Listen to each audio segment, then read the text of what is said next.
گزشتہ 5 صدیوں میں خلفائے بنو عباس کی پرامن تعمیر نے بغداد کو ایک شہر کا خواب بنا دیا تھا۔ دریائے دجلہ اسے 2 حصوں میں تقسیم کرتا تھا اور دونوں کناروں کی آبادیوں میں سڑکوں اور نہروں کے جال بچھائے ہوئے تھے۔ بغداد کے محلات اور مکانات گزشتہ 500 برس کے فن تعمیر کے ارتقاء کی داستان بیان کرتے تھے۔ دنیا بھر کے بہترین باغبانوں نے اس کی مٹی میں جنت کے حسین ترین تصورات زندہ کر دیے تھے۔ 20 لاکھ انسانوں کی یہ بستی خوبصورتی، دل فریبی اور رہنائی کے لحاظ سے دنیا کا بہترین شہر تھی۔ لیکن بغداد کی تعمیر کے ساتھ ہی بغداد کے باشندوں کا زوال شروع ہو چکا تھا۔ اسلام کا وہ تمدن جس نے سرائے عرب کی تند و تیز لیکن صحت بخش ہواؤں میں پرورش پائی تھی، اب اس عجمی گہوارے میں سو رہا تھا۔ دربار خلافت میں عربوں کا وہ اثر و رسوخ جو خلیفہ مامون کے زمانے سے کم ہونا شروع ہو چکا تھا، اب قریباً ناپید ہو چکا تھا۔ تاہم حکومت کے ایوانوں سے باہر بغداد کے علمی مراکز میں عربوں کی اہمیت کسی طرح کم نہ ہو سکی۔ انہوں نے ہیئت، ریاضیات، تاریخ، جغرافیہ، کیمیا، طب، زراعت، طبیعیات کے علوم و فنون میں نام پیدا کیا۔ گرامر، ادب اور لسانیات پر کتابیں لکھیں۔ بغداد کے کانے اور آرام پسند باشندوں نے علوم کو اپنی تعمیر نو کا ذریعہ بنانے کی بجائے دماغی عیاشی کا بہانہ بنا لیا۔ ایران، ترکستان، شام اور دور دراز ممالک سے فنون لطیفہ کے استاد بغداد پہنچ جاتے اور بغداد کے امراء ان کی سرپرستی کرتے۔ بغداد میں سینکڑوں لائبریریاں کتابوں سے بھری پڑی تھیں۔ ان کتابوں کو پرکھنے کے لیے بہترین نقاد تھے، لیکن پڑھ کر ان پر عمل کرنے والے بہت کم تھے۔ اجمی امراء کی محفلوں میں قرآن اور حدیث کی جگہ شاعری اور موسیقی نے لے لی تھی۔ خلیفہ کے دربار میں بعض اوقات ایک سیدھے سادے عالم دین کی بجائے ایک ہنسانے والے نقال کو زیادہ اہمیت دی جاتی تھی۔ براہ راست خدا اور رسول کا حکم سنانے والوں کی بجائے خلیفہ کی ذات بابرکات کو اہم ترین فرائض کی ادائیگی سے مستثنیٰ قرار دینے کے لیے تعویلیں پیش کرنے والوں کو الطاف شاہانہ کا مستحق قرار دیا جاتا تھا۔ شہر کے وسط میں قصر خالد کے نام سے ایک شاندار عمارت تھی جس میں عباسی خلفاء رہتے تھے، اور اس عمارت کے ارد گرد امیروں اور وزیروں کے محلات تھے۔ اونچے طبقے کے علماء کے لیے بھی ان محلات تک پہنچنے کے دروازے کھلے تھے، اور یہ اس وقت تک کھلے رہتے تھے جب تک کہ ان کے نظریات خلیفہ کے سیاسی مسلک سے ٹکر نہیں کھاتے تھے۔ قصر خالد سے دور شہر کے ایک سرے پر دریا کے کنارے ایک وسیع قید خانہ تھا، اور اس قید خانے کی سب سے زیادہ تنگ و تاریک کوٹلیاں ان جلیل القدر علماء اکابرین سلطنت کے لیے وقف تھیں جو فتویٰ دیتے وقت عباسی خلفاء کے جذبات کا لحاظ نہ کرتے تھے، جو انہیں اسلام کی کسوٹی پر پرکھنے کی جرات کرتے تھے۔ حکومت کی نظر میں صرف 2 مفتیان شرعی قابل عزت تھے جو کسی مجرم کے خلاف فیصلہ سنانے سے پہلے اس کا حسب نسب اور دربار خلافت میں اس کا اثر و رسوخ جان لینا ضروری سمجھتے تھے۔ ایک عام آدمی کے لیے قتل کی سزا قتل تھی، لیکن خلیفہ اور امراء اس سزا سے مستثنیٰ تھے۔ بعض اوقات سلطنت کے واجب الاحترام بزرگوں کی عزت افزائی کے لیے انہیں اپنے دسترخوان پر جمع کرتے، اور خلیفہ کے ملازموں کو بعض اوقات کھانے کے برتن سنبھالنے سے پہلے معزز مہمانوں میں سے بعض کی لاشوں کو ٹھکانے لگانا پڑتا۔ دور انحطاط کے عباسی خلفاء اپنے مخالفین کو زہر سے ہلاک کرنے کے فن میں کمال حاصل کر چکے تھے، اور ایسے زہر بھی دریافت ہو چکے تھے جن کا اثر کھانے والا چند دن کے بعد محسوس کرتا۔ ہر مہمان دعوت میں شریک ہونے سے پہلے یہ سوچ لیتا کہ اس نے کسی موقع پر خلیفہ کو ناراض تو نہیں کیا۔ زیر عتاب لوگ دعوت نامہ موصول ہونے پر ہی سمجھ لیتے کہ ان کا وقت آ گیا، لیکن بعض اوقات چند ہوشیار امراء میں اتفاق ہو جاتا تو خلیفہ کے لیے اپنی جان بچانا مشکل ہو جاتا۔ اقتدار کی جنگ میں اگر خلیفہ مات کھاتا تو اسے ایرانی اور ترک امراء کے ہاتھ کا کھلونا بننا پڑتا۔ اگر امراء مغلوب ہوتے تو وہ اس کے اہلکار بننے پر مجبور ہو جاتے۔ آخری دور میں عباسی خلفاء کو شعر و شاعری اور فنون لطیفہ سے جس قدر لگاؤ تھا، اسی قدر وہ مذہبی تعلیم سے بیگانہ تھے۔ مذہبی امور کی قیادت کے لیے ایک مرنجان مرنج عالم کو شیخ الاسلام بنا دیا جاتا تھا، اور سیاسی امور خلیفہ اپنے ہاتھ میں رکھتا۔ سیاست اور مذہب کی یہ تقسیم اسلام کے لیے سب سے بڑا فتنہ تھی۔ شیخ الاسلام کا قلم خلیفہ کی تلوار کا مطیع بن چکا تھا۔ عزت اور معقول تنخواہ کے لالچ نے شیخ الاسلام کی مسند کو بیشتر علماء کی منزل مقصود بنا دیا تھا، اور اس منزل کی راہ میں دوسروں سے متصادم ہو کر وہ ان کے نظریات باطل قرار دینے اور ان پر کیچڑ اچھالنے سے دریغ نہ کرتے تھے۔ گزشتہ صدیوں میں علماء حق کے اجتہاد میں فقط خدمت دین کا جذبہ کار فرما رہا۔ انہوں نے بغداد کے گمنام گوشوں میں بیٹھ کر اسلام کی شاندار خدمات سر انجام دیں، لیکن وہ لوگ جن کی پرواز کی آخری منزل سرکاری علماء کی کرسیاں ہوا کرتی تھیں، بعض اوقات ان بزرگوں کی مخالفت کر کے، بعض اوقات ان کے نام کا سہارا اور ان کے فتووں کی آڑ لے کر اپنی اہمیت بڑھانے کی کوشش کرتے تھے۔ اگر شیخ الاسلام کسی امام کے مسلک کا پابند ہوتا تو کسی دوسرے امام کے مسلک کو زیادہ صحیح قرار دے کر اس کے ساتھیوں کو مناظرے کی دعوت دیتا، اور بغداد کے بے فکر لوگ جس دلچسپی کے ساتھ شہر کے چوکوں میں جمع ہو کر راگ سنتے اور نکالوں کے تماشے دیکھتے تھے، اس سے کہیں زیادہ ان علماء کے مناظروں میں دلچسپی لیتے تھے۔ مناظرے کی ابتدا ایک دوسرے کو سمجھنے کی نیک خواہشات کے عین اعلان کے ساتھ ہوتی تھی۔ ایک تقریر کرتا اور دوسرا اطمینان سنتا، پھر وہ بیٹھ جاتا اور صاحب صدر کی اجازت سے مخالف جماعت کا لیڈر اٹھ کر جواب دیتا، پھر دونوں کی زبانیں آہستہ آہستہ تیز ہونے لگتیں۔ جب گالیوں تک نوبت پہنچ جاتی تو دونوں اٹھ کر کھڑے ہو جاتے، ایک اپنے مد مقابل کی 7 پشتیں گنتا، دوسرا اس کی 20 پشتیں گن ڈالتا۔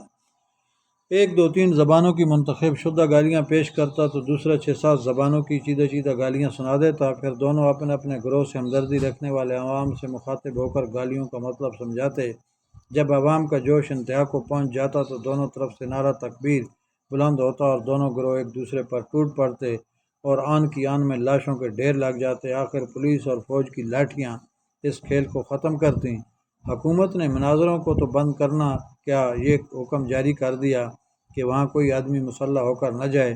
چنانچہ مناظرہ شروع ہونے سے پہلے مناظرہ ایک دوسرے کو یقین دلاتے کہ ان کی پارٹی کا کوئی آدمی مسلح نہیں۔ اس پابندی نے لڑائیوں کو کم خطرناک بنانے کے ساتھ مکہ بازی اور کشتی کے فن کو اوج کمال تک پہنچا دیا۔ گتھم گتھا ہو جانے کے بعد ایک دوسرے کی داڑھی نوچنا اور کباب پھاڑنا بغداد کے عوام کے لیے ایک دلچسپ مشغلہ بن چکا تھا۔ علماء پر ہاتھ اٹھانا خلاف ادب سمجھا جاتا تھا، لیکن پھر بھی کبھی کبھی ناظرین اور صاحب صدر ہجوم میں پھنس کر پٹ جاتے تھے۔ ان مناظروں میں کئی نئے مسائل پیدا ہوئے اور پھر یہ مسائل بغداد کے لیے وقت کا اہم ترین موضوع بنتے گئے۔ ان مناظروں میں شہرت حاصل کرنے والے علماء کو امراء کی مخصوص محفلوں میں بلایا جاتا اور وہاں ان کے درمیان لگاتار کئی دن تک بحث ہوتی رہتی۔ امراء شیخ الاسلام سے کوئی فتویٰ پوچھتے اور پھر اس کے بارے میں نامور مناظرین کی رائے لی جاتی۔ اختلاف کی صورت میں خلیفہ کے سامنے ان کا مناظرہ ہوتا اور خلیفہ کا فیصلہ عام طور پر اس کے حق میں ہوتا۔ جس کی زبان زیادہ تیز ہوتی دوران بحث خلیفہ کے علم و فضل کی ثناخوانی کر کے یہ ثابت کر دیتا کہ اس کے علم اور خلیفہ کے مقاصد میں ٹکر نہ ہوگی۔ ان تمام باتوں کے باوجود اگر خلیفہ اور بغداد کے عوام عربوں کا وہ سپاہیانہ شعار جس نے انہیں پہلی صدی میں دنیا کا حکمران بنا دیا تھا ترک نہ کرتے تو بغداد اور اس کے ساتھی باقی عالم اسلام کو ایک عبرتناک تباہی کا سامنا نہ کرنا پڑتا۔ ولید بن عبد الملک کے زمانے میں عربوں نے جس قدر افواج کے ساتھ سندھ، ترکستان اور اسپین کے ممالک فتح کیے تھے، عباسیوں کے پاس دور انحطاط میں بھی اس سے 3 گنا فوج تھی اور وہ عالم اسلام پر کسی بڑی سے بڑی جلغار کو روک سکتے تھے۔ لیکن اموی اور عباسی خلفاء میں یہ فرق تھا کہ اول و ذکر اپنی فوج کا آخری سپاہی تک دور دراز کے محاذوں پر بھیج دیتے تھے، اور عباسی خلفاء بغداد کی چاردیواری کے اندر رہتے ہوئے بھی اپنی جانوں کی حفاظت کے لیے 2-3 لاکھ تلواروں کی ضرورت محسوس کرتے۔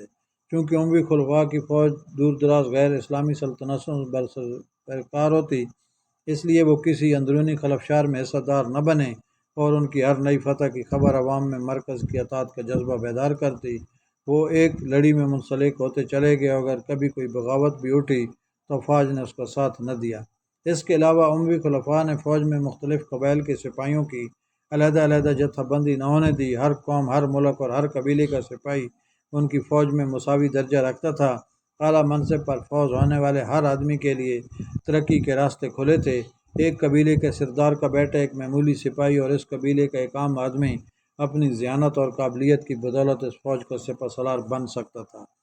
عباسیوں کے اقتدار کے ساتھ عالم اسلام میں جس انتشار و افراک کی ابتدا ہوئی وہ عباسی خلفاء کے انحطاط کے ساتھ ترقی کرتا گیا، یہاں تک کہ یہ عظیم الشان سلطنت جس کی بنیاد بنو امیہ کی ستود کے کھنڈروں پر رکھی گئی تھی پارہ پارہ ہو گئی۔ مختلف ممالک کے امراء خود مختار سلاطین بن چکے تھے۔ حد یہ تھی کہ عباسی خلفاء بغداد کی مساجد میں اپنے نام کے ساتھ ان سلاطین کے نام کا خطبہ پڑھوانا منظور کرتے تو وہ بھی اپنے ممالک کی مساجد کے خلیفہ کے نام کا خطبہ پڑھنے کی اجازت دے دیتے۔ سلجوقی سلاطین کے اقتدار کے زمانے میں عباسی خلفاء ان کے ہاتھوں کے کھلونے تھے۔ عباسی خلفاء نے جن ترک اور ایرانی امیروں کو بغداد میں جمع کر رکھا تھا، ان کے قبائل کے سپاہیوں کی قیادت ان کے سپرد کر رکھی تھی۔ خلیفہ سپہ سالار یا وزیر اعظم سے سپاہیوں کی اطاعت اپنے قبیلے کے امیر کی اطاعت کے ساتھ مشروط تھی، اور خلفاء کے جاسوسی ان امراء پر کڑی نگرانی رکھتے تھے۔ کسی سے سازش کا خطرہ ہوتا تو اسے اور اس کے قبیلے کے سپاہیوں کو یا تو کسی باغی سلطان کے ساتھ جنگ کرنے کے لیے بھیج دیا جاتا یا کسی اور طریقے سے ختم کر دیا جاتا۔ اس طرح امراء کے جاسوس بھی خلیفہ کے ارادوں سے آگاہ رہنے کی کوشش کرتے۔ چنانچہ تاریخ اگر ایک طرف ہمیں یہ بتاتی ہے کہ ایک موقع پر خلیفہ کے دسترخوان سے برتنوں کے ساتھ چند لاشیں بھی اٹھائی گئیں، تو دوسری طرف ہمیں ایسے واقعات بھی ملتے ہیں کہ خلیفۃ المسلمین ایک دن غسل کے ارادے سے حمام میں داخل ہوئے اور ایک ساتھ کے بعد وہاں سے ان کی لاش نکالی گئی۔ ہمارے لیے یہ اندازہ لگانا ذرا مشکل ہے کہ بغداد کے لوگ عباسی خلفاء کو کسی حد تک چاہتے تھے، لیکن تاریخ ایسے خلفاء کے نام بتاتی ہے جنہوں نے یہ محسوس کر کے کہ لوگ موت کے بعد ان کی لاشوں کی بے حرمتی نہ کریں، اپنی قبروں کے ساتھ 100 خالی قبریں بنانے کی وصیت کی تھی تاکہ لوگ آسانی سے ان کی قبر تلاش نہ کر سکیں۔ لیکن ان تمام باتوں کے باوجود عالم اسلام کا حسن بن صبا اور اس کے جانشینوں سے واسطہ نہ پڑتا تو دولت عباسیہ کے تنزل کی رفتار شاید اس قدر تیز نہ ہوتی۔ ملک شاہ سلجوقی کی وفات اور اس کے وزیر اعظم نظام الملک کے قتل کے بعد عالم اسلام میں اس خطرناک تحریک کا سدباب کوئی نہ کر سکا، اور حسن بن صبا کے پیرو گزشتہ صدی میں عالم اسلام کے درخشندہ ستاروں کو موت کے گھاٹ اتارتے رہے۔ وہ بعمل علماء جن سے عالم اسلام کی صحیح رہنمائی کی توقع ہو سکتی تھی، ایک ایک کر کے قتل کیے جا چکے تھے۔ چنانچہ جب خوارزم اور بغداد پر تاتاریوں کی افواج قہر الہی بن کر نازل ہونے والی تھیں، عالم اسلام ایک خطرناک قاتل الرجال کا سامنا کر رہا تھا۔ بغداد پہنچ کر طاہر بن یوسف نے 4 دن قاضی فخر الدین کے ہاں قیام کیا۔ اس دوران وہ بغداد کے چند گلی کوچوں، درسگاہوں اور کتب خانوں سے واقفیت حاصل کر چکا تھا۔ قاضی فخر الدین کے اپنے کتب خانے میں 5000 سے زائد کتابیں تھیں۔ فقط منطق اور تاریخ پر وہ خود کئی کتابیں لکھ چکا تھا۔ یہ کتابیں قاضی فخر الدین کے لیے معقول آمدنی کا ذریعہ تھیں۔ طاہر نے اپنے باپ کے پرانے رفیق محسن کا پتہ معلوم کیا، لیکن معلوم ہوا کہ اس کا سارا خاندان مصر جا کر آباد ہو گیا ہے۔ فخر الدین کے مکان میں طاہر اور زید کے گھوڑوں کے لیے کوئی جگہ نہ تھی، اس لیے اس نے یہ گھوڑے اپنے ایک پڑوسی کے استبل میں بھجوا دیے۔ طاہر نے آتی اپنے لیے ایک علیحدہ مکان کی ضرورت سے آگاہ کر دیا، لیکن فخر الدین 4 دن تک ٹالتا رہا۔ 5ویں دن اس نے اپنے شاگردوں سے طاہر کے لیے کرائے کا مکان تلاش کرنے کے لیے کہا۔ ایک یہودی دلال نے اسے 2 مکانات دکھانے کے بعد بتایا کہ اگر وہ انہیں خریدنا چاہیں تو بہت سستے مل جائیں گے۔ بغداد کے بعض امراء نے تو ہندوستان، خوارزم، مصر اور اندلس کے سلاطین کی ملازمتیں اختیار کر لی تھیں، اور ان کے عالیشان مکان نہایت ارزاں قیمت پر بک رہے تھے۔ طاہر اور زید نے جتنے مکانات دیکھے، ان میں سے کوئی ایسا نہ تھا جسے خریدنے کے لیے زید بےتابی ظاہر نہ کی ہو، لیکن طاہر نے قاضی فخر الدین کا مشورہ لینا ضروری سمجھا، اور شام کو جب اس نے مکان خریدنے کے متعلق قاضی کی رائے دریافت کی تو اس نے جواب دیا، خالی مکانوں کی قیمت بہت گر چکی ہے، تم اپنا مستقبل بغداد کے ساتھ وابستہ کر چکے ہو، یہاں اعلیٰ طبقے کے لوگ کرائے کے مکانات میں رہنے والوں کو زیادہ اہمیت نہیں دیتے، لوگ تمہارے علم و فضل اور سپاہیانہ خوبیوں کا اندازہ لگانے سے پہلے تمہارا مکان دیکھیں گے۔ اگر تمہارے پاس مکان خریدنے کے لیے معقول رقم ہے تو ضرور خریدو، لیکن یہ ضروری ہے کہ مکان خریدنے کے بعد تمہارے پاس 2-4 سال کے اخراجات کے لیے کافی رقم ہو۔ صلاح الدین ایوبی کی تلوار تمہیں بغداد کی بڑے سے بڑی شخصیت متعارف کروا دے گی، لیکن یہ لوگ کلاش آدمی کے ساتھ زیادہ دیر دوستی نہیں رکھتے۔ بغداد میں جو منصب ذاتی قابلیت نہیں خرید سکتی، وہ تحائف خرید سکتے ہیں۔ طاہر نے اپنی جیب سے تھیلی نکالی اور اسے کھول کر فخر الدین کے سامنے جواہرات ڈھیر کرتے ہوئے کہا، مجھے ان کی قیمت کا علم نہیں، کیا آپ انہیں ایک مکان خریدنے اور چند سال کی ضروریات کے لیے کافی سمجھتے ہیں؟ قاضی ایک لمحے کے لیے حیران ہو کر جواہرات کی طرف دیکھتا رہا اور بالآخر بولا، اگر یہ جواہرات نقلی نہیں تو تم قصر خلد کے سوا بغداد کی ہر عمارت خرید سکتے ہو، لیکن علم و فضل اور دولت کبھی اکٹھے نہیں ہوتے، تم نے یہ کہاں سے لیے؟ طاہر نے جواب دیا، یہ بھی سلطان صلاح الدین ایوبی نے دیے تھے۔ قاضی فخر الدین نے چند ہیرے اپنے ہتھیلی پر رکھ کر غور سے دیکھنے کے بعد کہا، تم بغداد کے امیر ترین آدمیوں میں سے ہو، تم اپنے لیے ترقی کا کوئی دروازہ بند نہیں پاؤ گے، لیکن سنو، تمہارے سوا اور کسی کو تو ان کا علم نہیں، صرف چچا احمد کو علم ہے، اور زید، اس کو میں نے نہیں بتایا، لیکن اگر بتا دوں تو وہ قابل اعتماد ہے۔ فخر الدین نے جلدی سے اٹھ کر اپنے کمرے کا دروازہ بند کیا اور واپس آ کر بیٹھتے ہوئے کہا، بیٹا، تمہارے لیے ان جواہرات کو چھپا کر رکھنا بہتر ہوگا۔ طاہر نے حیران ہو کر سوال کیا، کیا بغداد میں چور بھی ہیں؟ قاضی نے جواب دیا، بغداد میں چوروں کے ہاتھ کاٹے جاتے ہیں، لیکن تمہیں ایسے متمدن ڈاکوؤں سے خطرہ ہے جن کے ہاتھ چومے جاتے ہیں۔ آپ کا مطلب؟ میں کسی خاص آدمی کا نام نہیں لینا چاہتا، دربار کے امراء میں سے چند ایسے ہیں جو ایسے قیمتی جواہرات کی ہوس میں اخلاقی قیود کی پرواہ نہیں کرتے، اور جب تک تم اجنبی ہو تمہیں ایسے لوگوں سے باخبر رہنا چاہیے۔ کیا وہ مجھ سے زبردستی کھینچ لیں گے؟ قاضی نے کہا، وہ اتنے بے وقوف نہیں، کیا وہ نہیں جانتے ہیں کہ زبردستی کرنے والے جلدی منظر عام پر آ جاتے ہیں؟ کیا خلیفہ ایسے لوگوں سے باز پرس نہیں کرتا؟ خلیفہ ایسے لوگوں سے باز پرس کرے تو دربار میں اسے بیش قیمت تحائف کون پیش کرے؟ اور پھر یہ بھی ضروری نہیں کہ ہر شخص کی آواز خلیفہ تک پہنچ سکے۔ عوام کو ان کا دیدار صرف عید کے موقع پر نصیب ہوتا ہے، اور وہ بھی کافی دور سے۔ بغداد میں تمہارا کوئی اثر و رسوخ نہیں، امراء تمہارے خلاف کئی سازشیں کر سکتے ہیں، مثلاً وہ یہ کہہ سکتے ہیں کہ تم خوارزم شاہ کے جاسوس ہو اور تم پر مقدمہ چلائے بغیر خلیفہ سے تمہارے قتل کا حکم حاصل کر سکتے ہیں۔ کیا ایسے موقع پر سلطان صلاح الدین ایوبی کی تلوار مجھے بے گناہ ثابت نہ کر سکے گی؟ وہ یہ بھی کہہ سکتے ہیں کہ حکومت مصر نے تمہیں سلطنت بغداد کا تختہ الٹنے کے لیے بھیجا ہے۔ طاہر نے تھوڑی دیر سوچنے کے بعد کہا، مجھے دولت سے محبت نہیں، میں بغداد میں ایک بہت بڑا مقصد لے کر آیا ہوں۔ میں دربار خلافت میں رسائی حاصل کرنا چاہتا ہوں کہ خلیفہ کا ایک نیک نیت مشیر بن کر حکومت کی خارجہ حکمت عملی میں تبدیلی پیدا کر سکوں۔ عالم اسلام اس وقت مختلف اطراف سے خطرناک آندھیوں کا سامنا کر رہا ہے۔ جاریہ دوستو، اگر میری یہ ویڈیو آپ کو پسند آئی ہو تو پلیز اس کو لائک کریں اور چینل کو سبسکرائب ضرور کریں۔ شکریہ۔